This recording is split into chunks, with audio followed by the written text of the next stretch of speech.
Hello అందరికీ welcome back to our channel Dhanyasri vlog. ఇవాల్టి video వచ్చేసేసి పాలక్ దోశ.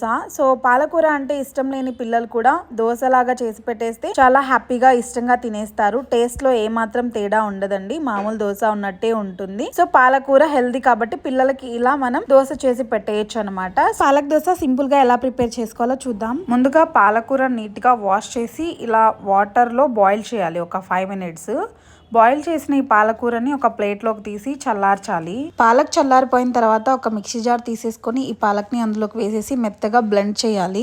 సో ఇలా పేస్ట్ చేసేసి పక్కన పెట్టేసుకోవాలి. మిక్సింగ్ బౌల్లో బియ్యపిండి, సూజీ రవ్వ, కొంచెం జీలకర్ర, అలాగే మనం పేస్ట్ చేసి పెట్టుకున్న పాలక్ పేస్ట్ని వేసి వాటర్ కొద్ది కొద్దిగా వేసుకుంటూ ఇలా లమ్స్ లేకుండా మంచిగా మిక్స్ చేసేసుకోవాలి. బాగా కలిపేసేసి ఇందులోకి కొంచెం అల్లం, అలాగే పచ్చిమిర్చి, కొంచెం కరివేపాకు, ఇంగువ, చిటికెడు సోడా వేసేసి బాగా కలిపేసేసి 20 minutes దీన్ని పక్కన పెట్టేసేయాలి. 20 minutes తర్వాత దీంట్లోకి రుచికి సరిపడినంత ఉప్పు వేసేసి బాగా కలపాలి.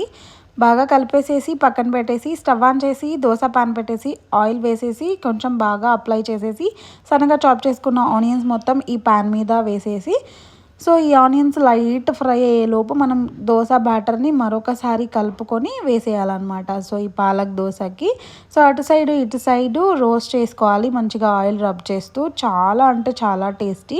నార్మల్ దోశలు మనం ఎలాగో తింటామో అలా నార్మల్ దోశలు తినే కంటే బీట్రూట్ దోశ, ఇలా పాలకూర దోశ తినడం, లేదంటే పిల్లలకి ఇలా పెట్టడం చాలా హెల్దీ అనమాట. పిల్లలు పాలకూరని డైరెక్ట్గా తినమంటే తినరు. సో ఇలా దోశలో వేసి ఇచ్చేస్తే వాళ్ళు హ్యాపీగా గ్రీన్ కలర్ దోశ అయి అనుకుంటూ ఎంజాయ్ చేస్తూ తింటారనమాట. సో ఇదండి ఇవాల్టి వీడియో మీ అందరికీ నచ్చింది అనుకుంటున్నాను.